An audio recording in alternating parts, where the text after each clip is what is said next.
जय हिंद मित्रांनो, नमस्ते. मी विजय कदम आपल्या सर्वांचं एज्युकेटिव्ह इंडिया ग्रुपमध्ये स्वागत करत आहे. तर बघा, जागतिक लेवलला भारताच्या शेतीच्या दृष्टिकोनातून जगाच्या ज्या आंतरराष्ट्रीय संस्था आहेत त्या कशा पद्धतीने विचार करत आहेत, त्याचबरोबर भारतीय शेतीचं महत्त्व जगामध्ये कशा पद्धतीचं आहे याच्या संदर्भात बघा एक अहवालच आपण म्हणू या फूड अँड ॲग्रिकल्चर ऑर्गनायझेशनच्या मार्फत, ही एक युनायटेड नेशनची ऑर्गनायझेशन आहे, संस्था आहे, यांच्या मार्फत ही माहिती देण्यात आलेली आहे. आता ही माहिती जरी इंग्लिशमध्ये असली तरी डोंट वरी, मी मराठीमध्ये त्याला कन्वर्ट करून सांगेल की एक्झॅक्टली याच्यामध्ये काय काय सांगण्यात आलेले आहे. जागतिक लेवलला भारताची अर्थव्यवस्था जी आहे ॲग्रिकल्चर बेस्ड आहे असं पण म्हटलेलं आहे. शेती का महत्त्वाचं आहे ते पण सांगितलेलं आहे.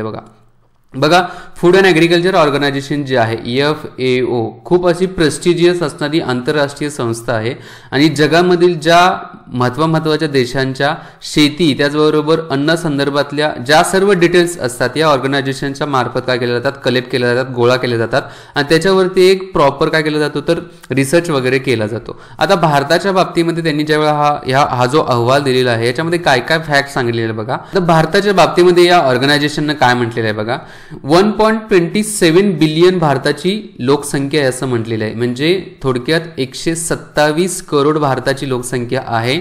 जागतिक लेवलला जगामध्ये भारताची लोकसंख्या 2 नंबरला आहे.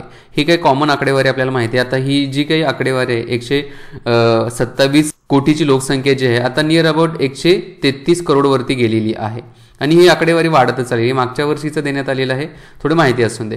आता याच्यामध्ये आणखी काय फॅक्ट सांगलेलं आहे बघा या FAOच्या मार्फत. जगामध्ये जे सर्वात मोठे देश आहेत त्याच्यामध्ये भारताचा लिस्ट नंबर किती नंबरचा आहे तर 7वा नंबर आहे. 7th लार्जेस्ट कंट्री आहे जगामध्ये भारत.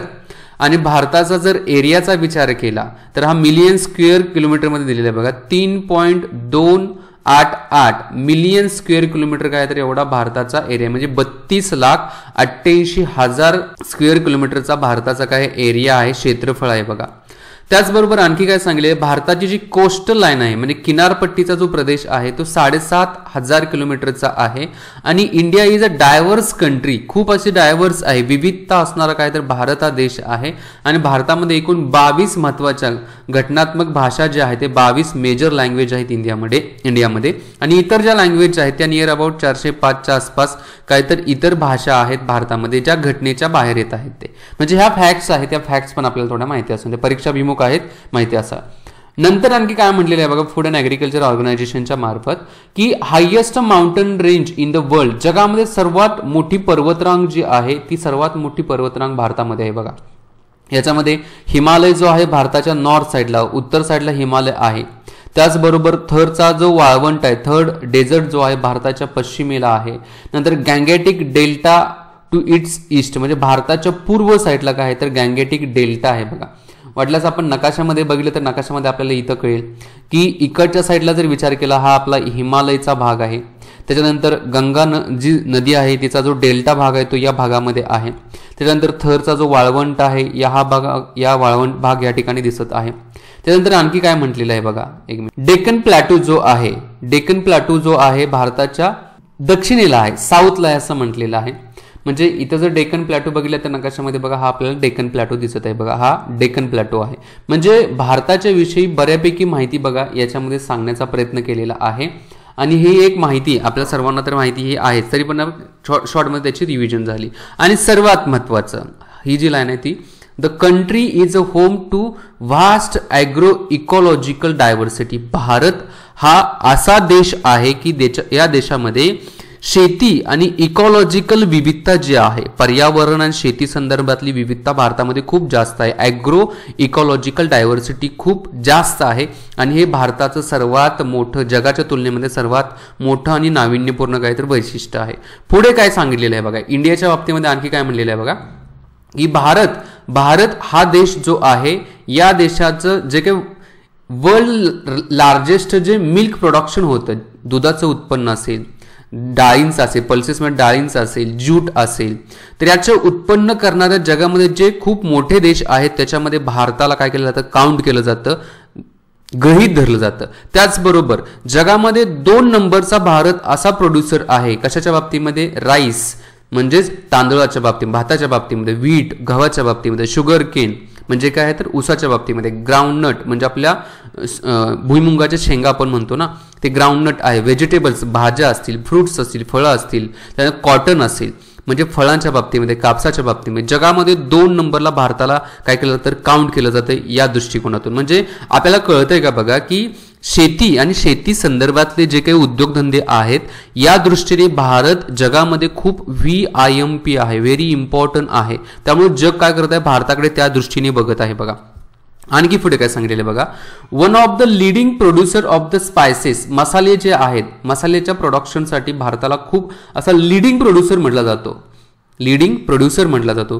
फिश असेल, माशांच्या बाबतीमध्ये असेल, पोल्ट्री असेल, त्याचबरोबर पोल्ट्री फार्मच्या बाबतीमध्ये असेल, लाईव्हस्टॉक्स असेल, ज्या कोंबड्या वगैरे असतील त्यांच्या बाबतीमध्ये असेल, आणि प्लांटेशन क्रॉप जे आहे, जे प्लांट करून क्रॉपिंग केलं जातं याच्या बाबतीमध्ये पण काय केलं तर भारताला एक लीडिंग प्रोड्युसर म्हटलेला आहे. खूप असा जास्त प्रोड्युसर करणारा काय तर देश आहे. भारताची जी काही आपण म्हणू की टोटल इकॉनॉमीचा विचार केला तर 2.1 ट्रिलियन, मागच्या वर्षीचा विचार केला तर $2.1 ट्रिलियन एवढी काय आहे तर भारताची एक अर्थव्यवस्था आहे असं म्हटलेलं आहे याच्यामध्ये, म्हणजे FAOच्या मार्फत.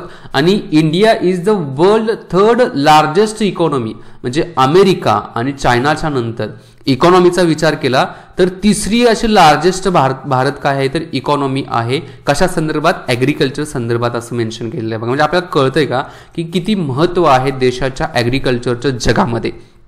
पुढे आणखी फॅक्ट्स काय दिले तर बघा, भारताची जी एकूण भूमी आहे म्हणजे जगाच्या तुलनेमध्ये 2.4% काय आहे तर भारताची लँड आहे, लँड एरिया आहे. म्हणजे टू बी प्रिसाइज म्हटलं तर 2.42% जगाची एकूण जमीन आहे, त्याच्यापैकी 2.42% जमीन भारताची आहे.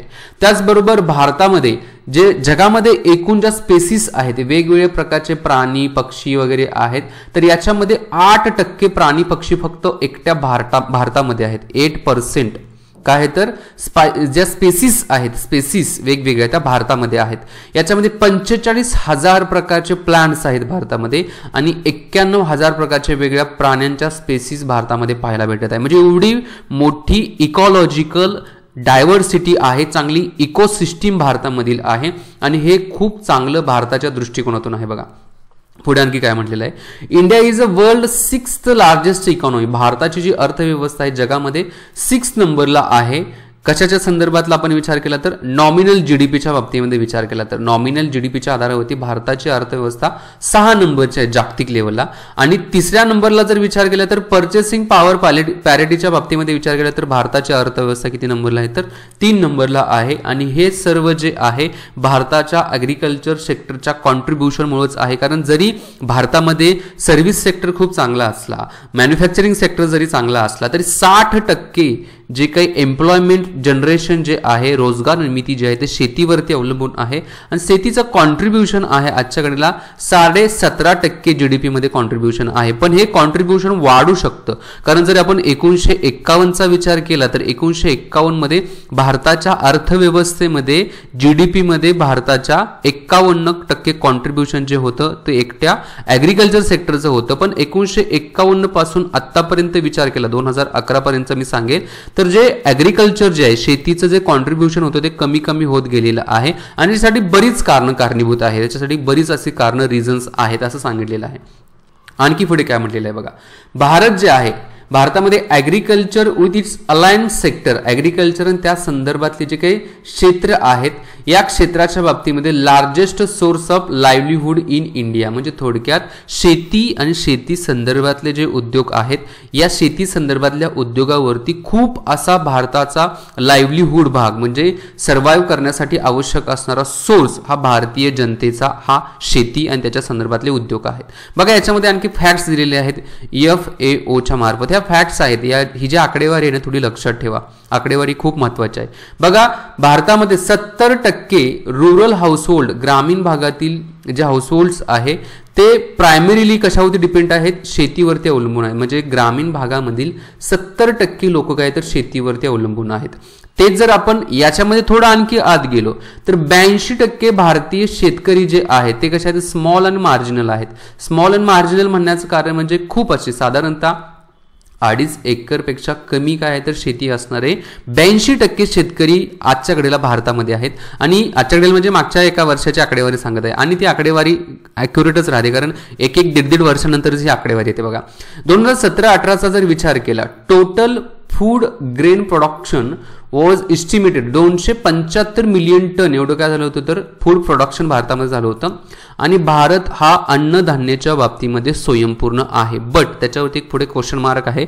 या क्वेश्चन मार्कचं उत्तर खाली सापडेल बघा. का जरी भारत हा अन्नधान्याच्या बाबतीमध्ये स्वयंपूर्ण असला तरी काही भारताच्या मध्ये थोड्या काय आहेत लूप होल्स आहे. कोणते कोणते आहेत बघा, पुढे बघणार आहोत. India is a largest producer. Bharat कशाच्या बाबतीमध्ये लार्जेस्ट प्रोड्युसर आहे तर जगामध्ये ज्या डाळीचं उत्पादन केलं जातं या जगामधील एकूण डाळीच्या उत्पादनापैकी 25% डाळीचं उत्पादन एकट्या भारतात होतं. आणि भारतात जरी होत असलं तरी जगामध्ये जे डाळीचं कंझ्युम करणं म्हणजे डाळी जास्त खाणारी लोक कुठे आहेत तर भारतामध्ये डाळी जास्त खाणारी लोक आहेत. आणि भारत काय करत आहे, नियर अबाउट 14% डाळ जे आहे ते इम्पोर्ट करत आहे, परकीय देशातून मागवत आहे. म्हणजे आपल्यातून ह्याच्यातून काय कळलं बघा, जगामध्ये डाळीचं उत्पादन भारतामध्ये 25% होतं, पण जगाच्या तुलनेमध्ये 27% भारतीय लोक डाळी खातात आणि 14% डाळ जे आहे 14% डाळ परकीय देशातून भारताला काय करावं लागते, इम्पोर्ट करावी लागते. ही आकडेवारी जी आहे ना, तुम्हाला जे एसे रायटिंग वगैरे करत असताना ही आकडेवारी तुम्हाला मदत करणार आहे. नेक्स्ट काय सांगले बघा, इंडियाज अॅन्युअली मिल्क प्रोडक्शन वाज. भारताचं दूध उत्पादन वार्षिक 2017-18ची आकडेवारी 165 मिलियन टन आहे. 165 मिलियन टन आहे असं म्हटलेलं आहे.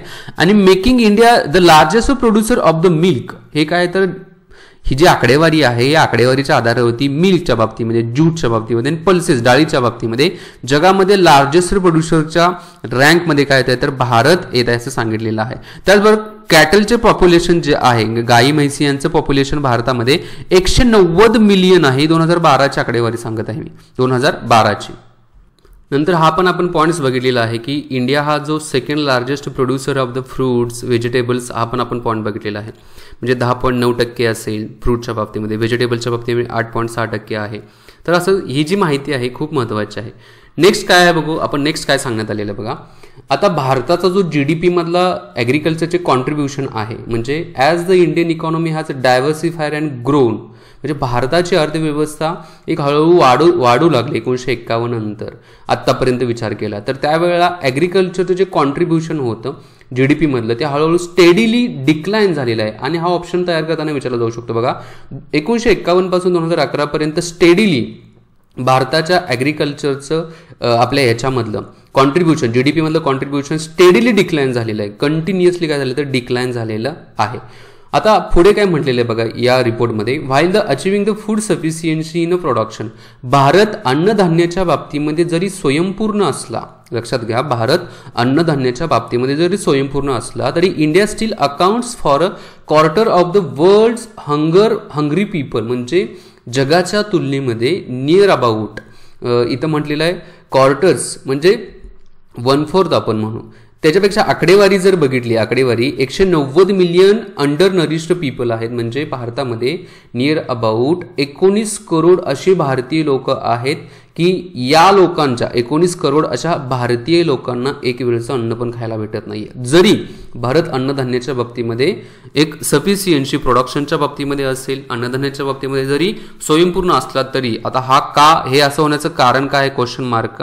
तर याच्यामध्ये गरीब आणि श्रीमंत याच्यामध्ये वाढत चाललेली दरी आणि त्याचबरोबर जे गरीब आहेत, गरीब जो तबका आहे त्यांच्याकडे आवश्यक असणारे अन्न खरेदी करण्यासाठी पैसे नाही आहेत. त्याचबरोबर शेती जरी असली तर शेतीतून त्याच्या प्रकारचं उत्पादन भेटत नाही. कारण शेतीचं पण कसं आहे की एक असा सदन भाग, नदीच्या कडेचा जो सदन भाग आहे त्याच्यामध्ये उत्पन्न चांगलं होतं, पण असा डोंगराळ वगैरे भाग असेल तर तिथं उत्पन्न चांगलं होत नाही. जरी तिथं 10 एकर जरी शेती असली तरी उत्पन्न चांगलं होत नाहीये, येत नाहीये. त्यामुळे हा डिफरन्स आहे की या भागातील लोकांच्याकडे अन्नधान्याची स्वयंपूर्णता आहे, इकडच्याकडे नाहीये. आणि उत्पादनाचं साधन इथं शेतीच असल्यामुळे मग दुसरा पर्याय काय करावा लागतो, मग इथील जे काही लोक आहेत ती लोक काय करू लागले तर डिस्प्लेस होऊ लागले, दुसऱ्या क्षेत्राकडे वळू लागली. पुढे काय सांगितलेलं आहे बघा, भारताच्या मध्ये जे दारिद्र्याचं पॉवर्टीचं प्रमाण जे आहे आजच्या घडीला 30% आसपास आहे. आपण रंगराजन समितीचा रिपोर्ट बघितला 2014ला रंगराजन समितीने रिपोर्ट दिला होता, तर 29.5% भारतामध्ये काय तर दारिद्र्याचं प्रमाण आहे असं त्या रिपोर्टमध्ये सांगण्यात आलं. म्हणजे या आकडेवारीनुसार रंगराजनने असं म्हटलेलं आहे आणि FAOच्या ऑर्गनायझेशनच्या मार्फत दिलेली आकडेवारी 30%, नियर अबाउट तसं सांगितलेलं आहे. आणखी एक मुद्दा सांगितलेला आहे बघा, भारतामध्ये ॲनिमिया जो आहे, ॲनिमियाचं प्रमाण भारतीय महिलांच्या मध्ये 50% आहे. ॲनिमिया म्हणजे जो आपण म्हणतो ना की शरीरामध्ये असणारा तरतरी प्रॉब्लेम्समुळे भारतीय महिला काय नाहीये तर तंदुरुस्त नाहीत असं आकडेवारीमध्ये सांगितलेलं आहे. हे प्रेग्नेंट वुमेनच्या बाबतीमध्ये. इतर वुमेनच्या बाबतीमध्ये गेलं तर 60% महिला ज्या आहेत त्या काय आहेत, महिला म्हणजेच लहान मुलांच्या बाबतीमध्ये ते पण ॲनिमियाग्रस्त आहेत असं या आकडेवारीमध्ये म्हटलेलं आहे बघा. पुढे काय म्हटलेलं आहे, आणखी काय सांगलेलं बघा की while the agriculture in India has achieved a grain self-sufficiency, but the production is a resource intensive, cereal centric and regional based. म्हणजे याचा अर्थ मी मगाशी सांगितलं की एका भागामध्ये चांगल्या प्रकारचं पाणी आहे, चांगल्या प्रकारची माती आहे, खूप मुबलक प्रमाणामध्ये आवश्यक असणाऱ्या गोष्टी शेतीसाठी काय तर तिथं भेटत आहेत, पण काही असा एकसा प्रदेश आहे की तिथं ते भेटत नाहीये. त्यामुळे काय झालं की एक भाग च्या बाबतीमध्ये फूड ग्रेनच्या बाबतीमध्ये सफिशियंट झालेला आहे, चांगला आहे, पण दुसऱ्या भागामध्ये तर उत्पन्न चांगलं येत नाहीये. आणि हाच फरक आहे, हाच डिफरन्स आहे की एका भागातील शेती चांगली आहे, रिजनल बेस्ड आहे ना, एका भागातील शेती चांगली आहे, दुसऱ्या भागातील शेती खूप खराब झालेली आहे कारण तिथं उत्पादनच घेता येत नाहीये बघा. जिरायत शेती असं म्हटलं जातं. The resource intensive ways of the Indian agriculture has raised seriously sustainability issue too. आता सस्टेनेबिलिटी, सस्टेन कसं करायचं, सतत कसं ठेवायचं आहे, हा सगळ्यात मोठा इश्यू आहे. कारण दोघांना इकडे उत्पादन जास्त आहे, इकडे उत्पादन कमी आहे, दोघांना एका लेवलला ॲव्हरेज लेवलला आणण्यासाठी सस्टेन करणं हा एक भारताच्या शेती संदर्भातल्या इश्यूवरचा काय तर मोठा प्रश्नचिन्ह आहे बघा. सस्टेन करता गरजेचं आहे. जर सस्टेन केलं तर जे पॉवर्टी आहे, दारिद्र्याचं प्रमाण कमी होणार आहे, हंगर जे आहे, उपासमारीचं प्रमाण पण कमी होणार आहे, पण सस्टेन करणं ही एक तारेवरची कसरत आहे बघा. Increasing the stress on the water resource. आता याच्यामध्ये काय झालं की पाण्याचा पण मुबलक प्रमाणामध्ये वापर करायला लागला देशामध्ये. आता पाण्याचा मुबलक प्रमाणामध्ये वापर केला जातो एका भागामध्ये, त्यामुळे पाण्याची पण कमतरता जाणवू लागली. मग याच्यावरती काय करायला पाहिजे, ज्या पॉलिसी, जी धोरणं वगैरे तयार केली जातात, ही धोरणं तयार करत असताना काय करायचं, एक डेफिनेटली काय करायचं, पाथ, एक डेफिनेटली मार्ग ठरवायचा आहे आणि त्याच्यानुसारच काय करायचं, पाण्याचा वापर करायचा. नाहीतर याच्यातून काय डेझर्टिफिकेशन होणार आहे मोठ्या प्रमाणामध्ये, त्याचबरोबर लँड डिग्रेडेशन होणार आहे, जमिनीचे जे काय पोत वगैरे आहे तो पोत ऑटोमॅटिक काय होणार, कमी होणार आहे ना. हा सर्वात मोठा भारतीय ॲग्रिकल्चरसाठी काय तर थ्रेड आहे, सगळ्यात मोठा काय तर हा थ्रेड आहे. आणखी एक मुद्दा सांगितलेला, जसं मी मगाशी म्हणलो की या भागामध्ये शेती जिराईत आहे, उत्पादन भेटत नाहीये, अन्नधान्य खाण्याच्या बाबतीमध्ये लोकांना प्रॉब्लेम्स यायला लागल्यामुळे लोक काय करू लागले, एका ठिकाण त्या गावातून दुसऱ्या ठिकाणी कामानिमित्त जाऊ लागले. मग त्या भागातील जी शेती आहे ती कुणाच्या मार्फत केली जाऊ लागली, मग तिथील जे त्यांच्या पत्नी वगैरे राहत असतील तर त्यांच्या मार्फत. थोडक्यात शेतीच्या बाबतीमध्ये इन्क्रीज द फेमिनायझेशन वाढत गेले ॲग्रिकल्चरमध्ये, कारण महिलांच्या मार्फतच शेती करायला सुरुवात केली. कारण जे पुरुष मंडळी आहे ते कामानिमित्त दुसरीकडे मायग्रेट व्हावं लागले, अर्बन एरियामध्ये जावं लागलं.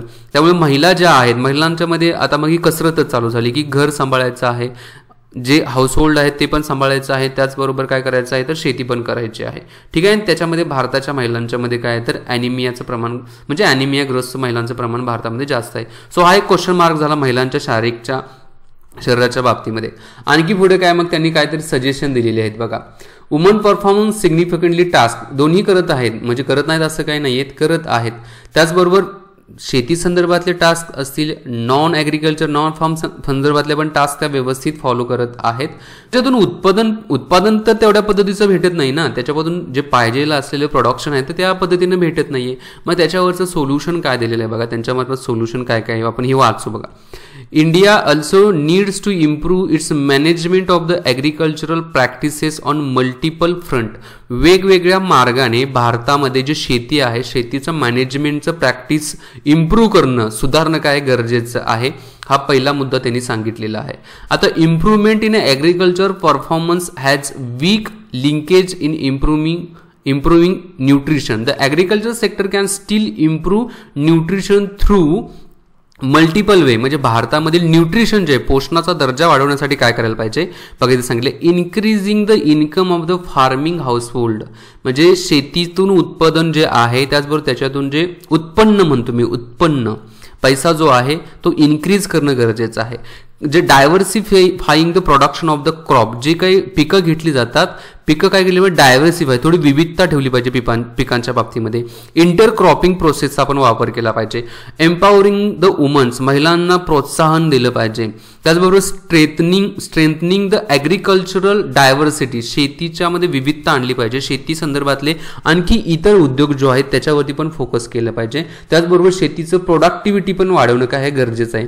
Designing the carefully price and subsidy policy, जी काही आपली धोरणं आहेत याच्या बाबतीमध्ये शेतीमधून जे उत्पादन भेटत आहे त्याच्यामुळे आपण MSP म्हणतो, MSP मिनिमम सपोर्ट प्राइस, याला एक प्रॉपरली ठरवणं गरजेचं आहे. शेतकऱ्यांच्या दृष्टिकोनातून सरकारने याच्यावरती डिसिजन घेणं गरजेचं आहे. त्याचबरोबर शेतकऱ्यांसाठी सबसिडीज ज्या आहेत, सबसिडीच्या पॉलिसी वगैरे असणार आहे त्या व्यवस्थित पद्धतीने काय केल्या पाहिजेत, तयार केले पाहिजेत. आणि याच्यातून या पॉलिसीच्या आधारावरती, प्राइसच्या आधारावरती encouraging the production and consumption of the nutrient rich crop जे आहेत त्यांना त्याचं उत्पादन करण्यासाठी काय केलं पाहिजे तर प्रोत्साहन दिलं पाहिजे शेतकऱ्यांना. Diversification of the agriculture livelihoods through the agri allied sector such as animal husbandry, थोडक्यात शेती संदर्भातले आणि त्याला अलायन असणारे इतर उद्योगांच्यावरती पण भर देणं गरजेचं आहे. जसं ॲनिमल हॅजबंडरी असेल, फॉरेस्ट्री असेल, फिशरीज असेल, ठीक आहे, याच्यावरती पण भर देणं गरजेचं आहे. या एक चांगल्या एनहान्सिंग अपॉर्च्युनिटी आहेत. या स्ट्रेंथन करणं, यांना मजबूत करणं पण गरजेचं आहे. आणि याच्यातून काय होऊ शकतं की considerably increase in labour force participate in that sector which is getting a proper job opportunity to them. म्हणजे थोडक्यात जरी भारतामध्ये 60% शेतीवरती अवलंबून लेबर फोर्स जरी असला आणि त्यांना जर प्रॉपर असं काम जर भेटलं तर त्यांना त्याच्यातून चांगलं उत्पादन मिळायला लागलं, इन्कम मिळायला लागला, तर काय गरज आहे शेती भारतामधील जी आहे ती बॅकवर्ड होत चाललेली आहे असं म्हणण्याच्या बाबतीमध्ये. म्हणजे शेतीच्या मध्ये एक आधुनिकता आली पाहिजे. त्याचबरोबर शेतीसाठी एक सुटेबल अशा पॉलिसीज तयार करणं गरजेचं आहे. आणि त्या आधारावरती एक चांगल्या प्रकारचं शेती प्रधान देश जसा पूर्वी भारत होता तसाच इथून पुढे राहू शकतो. These are the proper details आपल्याला याच्यातून भेटलेल्या आहेत. आता याच्यामधून तुम्ही एक तुमचा जजमेंट लावू शकता की ॲक्च्युली ॲग्रिकल्चर इंडियामधलं कशा प्रकारचं आहे आणि याच्यामध्ये आणखी काय काय सुधारणा कराव्या लागतात. ॲज अ ॲग्रिकल्चर शेतकऱ्याचा मुलगा याच्यातून तुम्हाला काय वाटत आहे तुम्ही खाली कमेंट बॉक्समध्ये सांगू शकता. मी ते थांबतो. व्हिडिओ आवडला असेल तर लाईक, शेअर, सबस्क्राईब नक्कीच करा. जय हिंद, जय महाराष्ट्र, जय भारत, वंदे मातरम.